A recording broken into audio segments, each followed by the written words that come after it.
What's up, guys? Welcome to Fazi Fitness. You can turn on the captions for subtitles.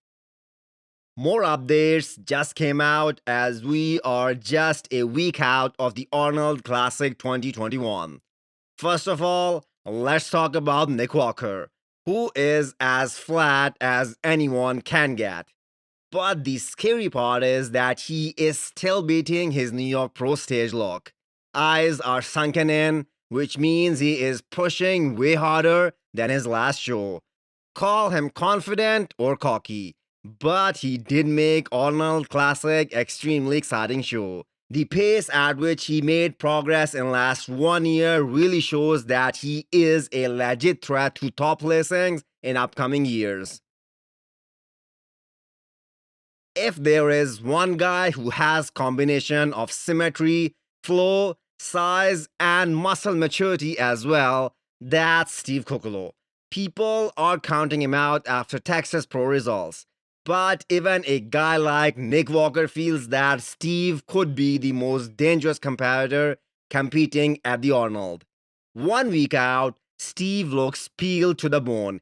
He might be a few pounds lighter than Texas at Arnold and come in with more detail and crisp conditioning. Steve was 288 pounds at Texas Pro. That's a lot of muscle to carry. He is definitely going to be a title contender.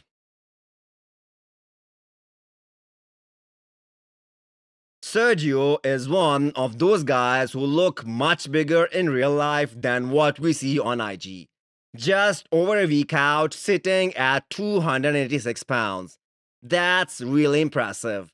He had enough time to put on solid size after Arnold 2020.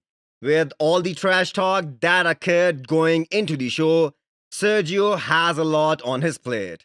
I'm sure DJ is going brutal on him with posing rounds, and this might be the best of Sergio. Some high-res pictures came out of William Bonac's guest posing when he was 2 weeks out of the Arnold. Many people believe that age is catching up to him as he is 39 years old now. Last year, he was fighting knee injury and still made into the top 5 of the Olympia. Those round muscle bellies and density is still there. Legs don't look undersized from any angle, and I'm sure he will be way better in 7 days. Will William retain the title and go into that elite category of having 3 Arnold Classic titles to his name? Props to Iain for staying in insane condition for this long and now improving every day. The young lot is making a lot of noise this year, and there is just no margin of error for the veterans this time. If any of the top guys is slightly off, Iain or anyone with better conditioning will get past them. As a fan, it's so exciting that we will be able to see Iain standing next to Nick, Sergio, and Akeem.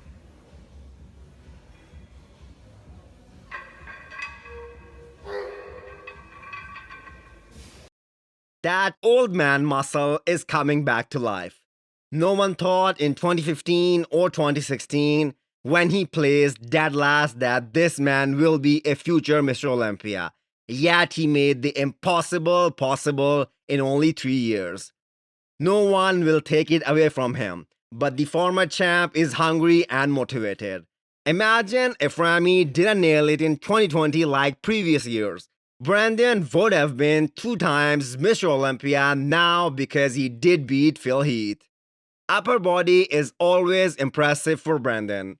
Legs will be the deciding factor.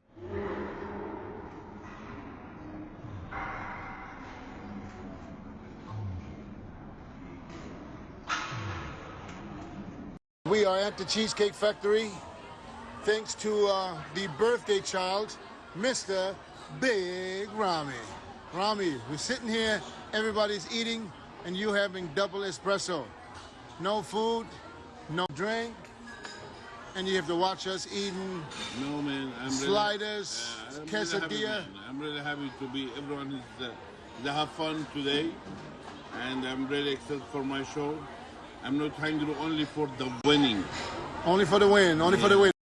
The champ, Big Ramy, will wait another 3 weeks for his cheat meals. For now, he is just getting black coffee, not missing a beat with cardio and training.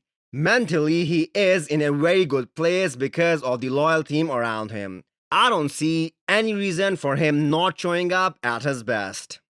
No progress pictures by the 212 reigning champ Shaun Clarida. The last time we saw a glimpse of him was at guest post 7 weeks out mark.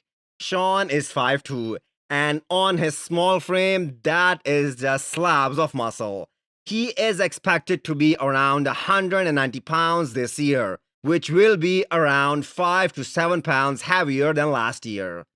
That being said, his shape isn't the prettiest in the 212 division, and there are guys like Derek and Keone who are far superior in terms of overall flow. So in this aspect, we can say that Shaun can be dethroned if someone brings the same level of conditioning that Shaun brings.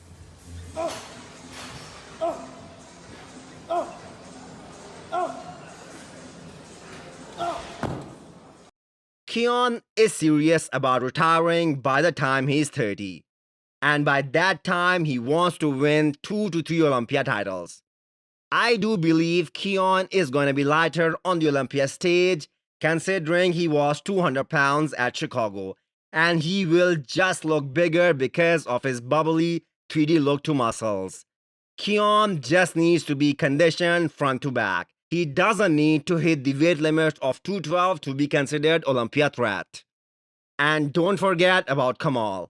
The former champ isn't posting much, but he is training with John De La Rosa. Really confident that people will see a much improved version of him.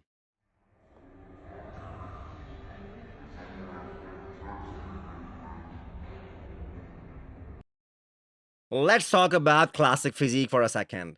The reigning champ, Alex, is ready to defend his title, and in terms of conditioning, he is on. In fact, in the last 2 to 3 years, Alex's conditioning is always on point. Will he retain his title even if he is at 100%? There is a high possibility that there will be a new champion this year. Dani Younan looks absolutely massive and well conditioned.